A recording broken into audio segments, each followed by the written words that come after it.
I thought I was going to be talking about a loss today until Kyler Murray decided to be a bonehead. Hey, listen, Jeff, look, like they always say, a win is a win.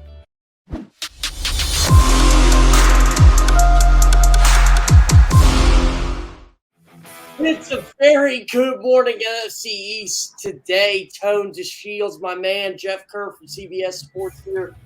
And I just got to be honest with you. It's a victory Monday for the Eagles, for the Cowboys, for the Giants. This is the best division in football, Tone. But since we'll keep it local first here with Philadelphia, I got to tell you, Tone DeShields, I thought I was going to be talking about a loss today until Kyler Murray decided to be a bonehead. Hey, listen, Jeff, look, like they always say, a win is a win. But, it's so much to really break down from this game. First, I want to give credit to the Eagles for getting the win, for standing tall, staying sturdy. It wasn't a clean game for anyone by any stretch of the imagination. Believe it or not, Jalen Hurts played a pretty efficient game, completing 26 to 36 of his passes. That's about 72% of his passes completed. So he managed the game. He made the throws he needed to make, and he moved the chains. But for some reason, they weren't able to sustain drives in the red zone. They're still struggling to complete the drive in the red zone, be it because of penalties, be it for whatever reason. But the reason they won this game is time of possession, and they got extremely physical with the Arizona Cardinals. There's so many reasons why they won this game. There's so many reasons why they could have lost this game. But I'm curious to know, what were some of your observations? So the first thing, I got to address the elephant in the room here with Kyler Murray. I'm one of those people, I kind of see things before they happen, right? And I'm thinking to myself, wow, Jonathan Gannon's going back to that soft coverage. And I get why he did it, because you don't want to get beat by the Marquise Brown big play or Kyler Murray finding AJ Green downfield, whatever. So I was okay with that. But the Cardinals just moved down the field methodically with basically a minute and 8 seconds, Tone. And look, Murray can do it all. Kyler Murray got in video game mode, essentially. No pun intended. But he takes that run on 2nd and 10. He slides early. I didn't think he slid early at first, but then I realized he did right away. And I said, oh, don't do what I think you're going to do. Don't do what I think you're going to do. He spiked the ball. I'm like, well, now you got to kick it, right? You got a kicker with Matt Amendola, who tried to lose a game for the Kansas City Chiefs a couple weeks ago. Yeah, he's your kicker because Matt Prater's hurt. And then, they showed the replay, right, of him missing the kicks. And I'm like, wow, he might miss this 43-yarder. And he did. He missed it the same way. He missed it to the right. So I'm thinking, Cliff Kingsbury really told Kyler Murray to spike the ball no matter what? Are we blaming Cliff Kingsbury? Are we blaming Kyler Murray? Are both at fault? Because to me, this just seems like poor late game execution. I almost said education.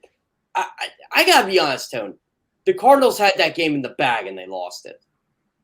Yeah, they had an opportunity. That's the bottom line. They had an opportunity, but they didn't capitalize. And you could look at Cliff Kingsbury. You could look at Kyler Murray. Me, I tend to look at Kyler Murray because it's not the coach's head job only just to know down and distance, right? As a quarterback, you're supposed to be fully aware of what's going on as well. So, for one, he slid too early. Okay, that was what it was. But to spike the ball in that situation just shows a lack of awareness, a lack of preparation for those situations. It just shows incompetence. To be getting paid that much money. And look, I'm not one to pocket watch or count people's pockets. That's not even really my style. But to be compensated the way he's being compensated, you get paid for those kind of decisions. You know what I mean? Those kind of decisions make or break careers. And that wasn't a shining moment for Kyler Murray at all. But, I kind of want to, I kind of want to try to find a positive, in this win, even though it was ugly and it was gritty. And it doesn't matter how good or bad you are, sometimes you need these kind of wins, to wake you up a little bit. I want to give credit to the Eagles pass rush. Now, they didn't get home often, but early in that game, you saw them forcing Kyler Murray off his spots.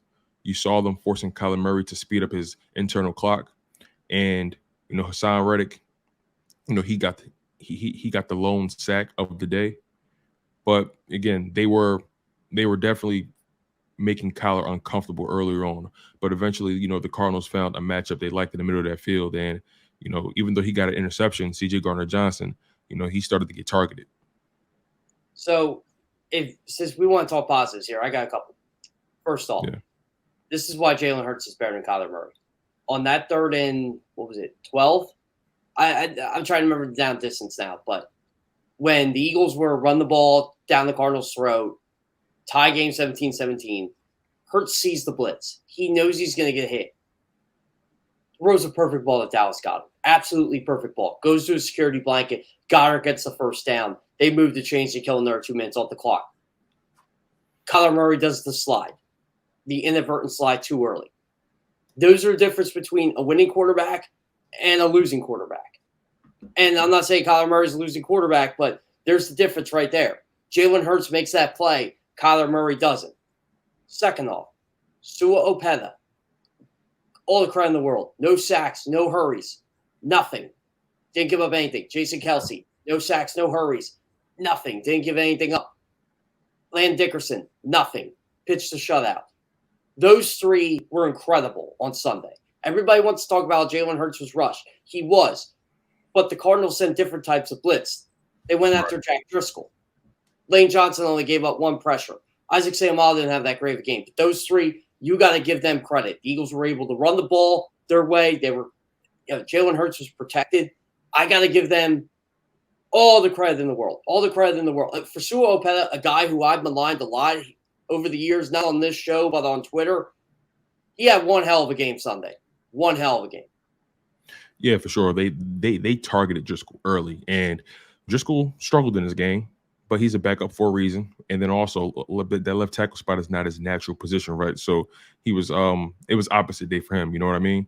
And what I didn't like about that situation was they waited too long to try to get the offensive line comfortable. And look, there were injuries throughout the offensive line throughout the game. The guys were going, guys were shuffling in and out. Landon Dickerson and Jason Kelsey being shuffled out time and time again. So it was really hard to build synchronicity in pass pro. So my logic was watching this game. Okay, your guys are being shuffled in and out. Guys are getting hurt. Guys are struggling, especially Jack Driscoll. What's the best way to protect him or build his confidence, right? Get the run game going. Get him going forward. You know what I mean? Take that pressure off him to, pivot back or backpedal. You know what I mean? JJ Watt was definitely giving him hell. You got to find the play calling. Now it's time to get a little bit negative, just a little bit. The play calling was extremely pedestrian today or yesterday. I was not pleased with it at all. I felt like they threw way too many bubble screens. And I don't know if that clearly was the game plan to attack the edges, to attack outside the numbers, to attack the flat. That was clearly the game plan. But it got to a point where they were responding to that. You have to throw in some more wrinkles in there. And then I believe Miles Sanders didn't touch the ball enough, in my opinion. You gotta get Miles Sanders going. When he's feeling it, this whole team, it just opens things up wide open for everybody. But I don't know if the Cardinals defense is that good. I don't know if the game plan for the offense was just that lackluster. What did you notice? Because I saw way too many bubble screens. So the Cardinals defense is a lot better than people give it credit for. I knew they were going to give the Eagles fits, and their secondary is a lot better than people give it credit for too. So I'm going to see that. A.J. Brown disappearing did not surprise me at all. It did. They made sure to target him and to make sure he didn't beat him. But that's fine. You had Devonta Smith. You had Dallas Goedert. I get why the bubble screens were in effect. It's a very aggressive defense.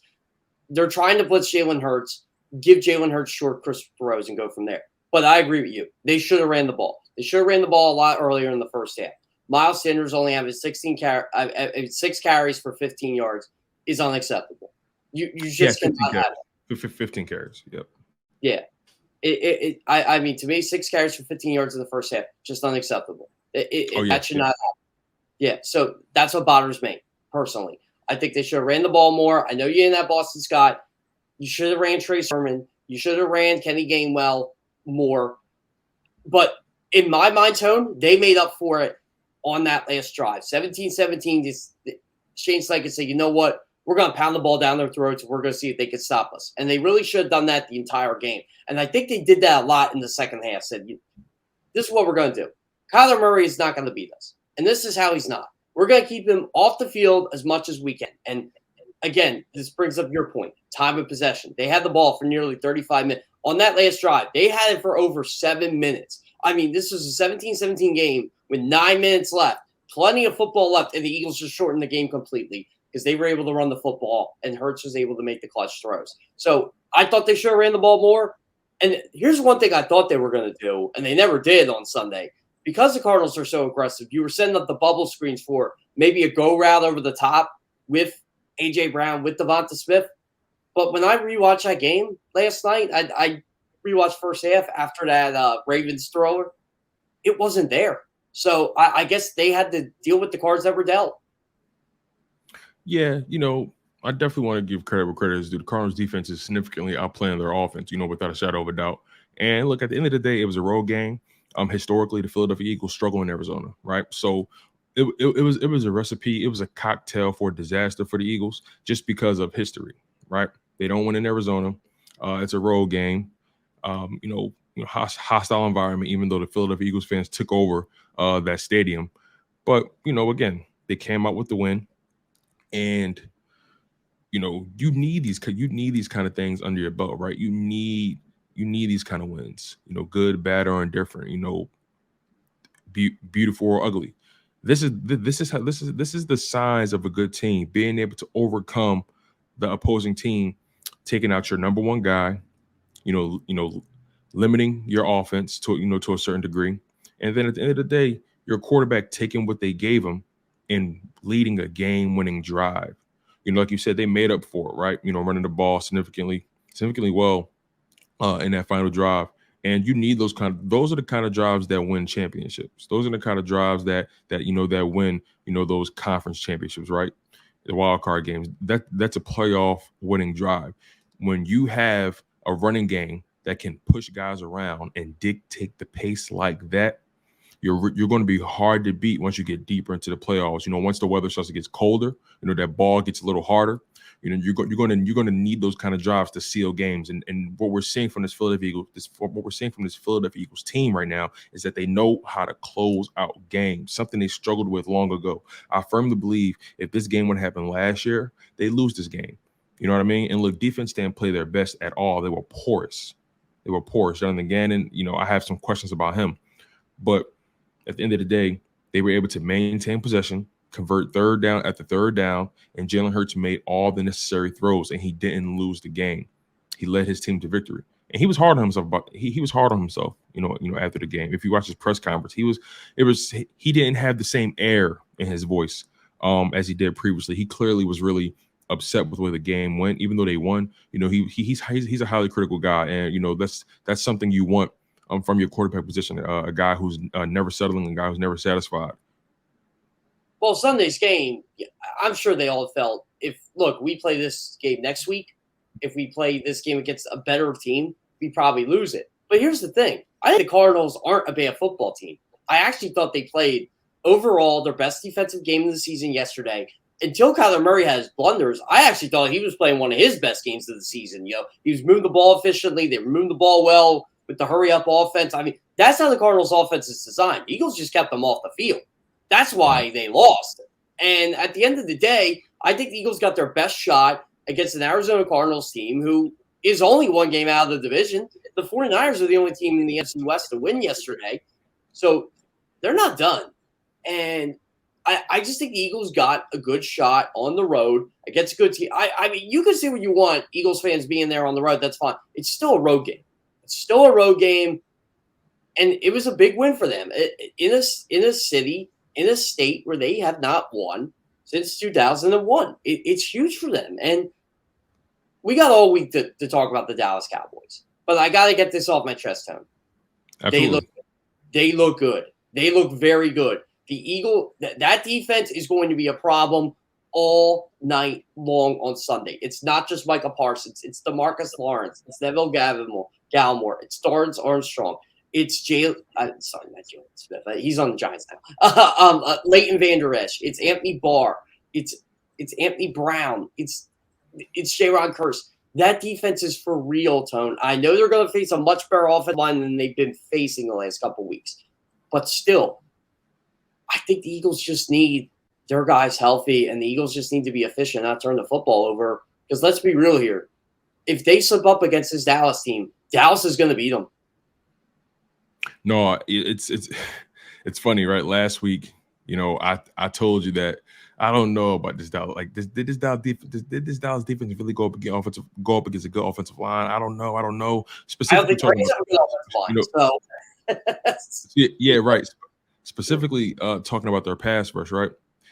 But I'm watching parts of that game yesterday, the Cowboys and the Rams, and I'm thinking to myself, okay, I have to eat my words. They are, and look, this, I have no problem admitting when I didn't have it right. I have no problem doing that, right? That's the fun part of the sports thing. You have an opportunity to see new evidence, or just be proven wrong in general, right? A bad take is a bad take. That Dallas defense is for real.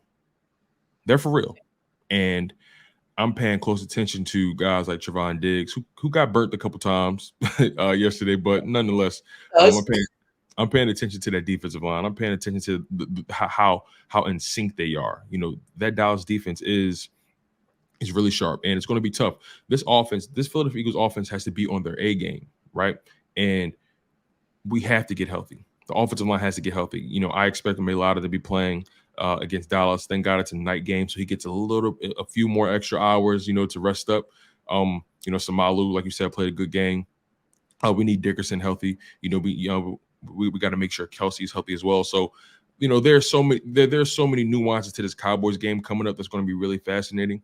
But man, really quickly before we get our guy Mike Gillen here, Dallas had a very good win yesterday. The Giants, man, who would have saw that coming?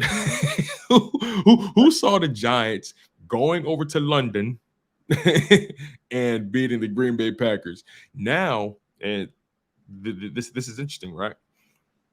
The New York Giants have all the confidence in the world now, in their minds. Because if I'm them, this is what I say to myself. Well, we beat the Green Bay Packers. We could beat anybody. And that's where they are right now, and I can't get mad at that. So the NFC East is back in full effect, and man, it's going to be really interesting. What's so crazy, real quick, Jeff, and I'll let you close out this segment. Every team except for the Commanders, of course, in the NFC East have a high quality victory under their belt. You know what I mean? The Eagles have the Cardinals, and the Vikings as high quality victories. The Giants have the Packers as a high-quality victory. The Cowboys have the Rams and the Bengals, both teams that were in the Super Bowl, as a high-quality victory. So, all I know is the NFC East has become the NFC Beast. Yeah, you know what, Tone? It really is crazy. And I got to say this about the Giants to close this out. They didn't just beat the Packers on Sunday. Don't let the box score fool you. I thought they owned them. I thought they owned them on offense. I mean, the Packers defense I thought was much better than that, and the Giants made fools out of them. That defense made a fool out of Aaron Rodgers. Like, Aaron Rodgers looked lost in that game Sunday. So to me, that team is for real. I don't know if they're going to win 8, 9, 10 games, whatever, but they are going to be a problem all year for whoever they face. They are well coached. They execute things well. It's amazing what a coach can do for a football team. And Brian Daboll, in my opinion, is the early favorite for Coach of the Year. Yeah, absolutely, my man. But we'll see how this thing pans out. It's still very early in the season. We're only 5 weeks in. So look, man, it's a marathon, not a sprint. But next up, you guys, we have our man Mike Gill in the building. You guys know he's a regular for us, man. Doing amazing things in New Jersey. On ESPN Radio. 97.3, if I'm not mistaken. So, man, really appreciate him for always coming in and locking in with us. You guys are locked in on Good Morning NFC East. He's Jeff Kerr. I'm your guy, Tone DeShields II. Keep it locked, you guys.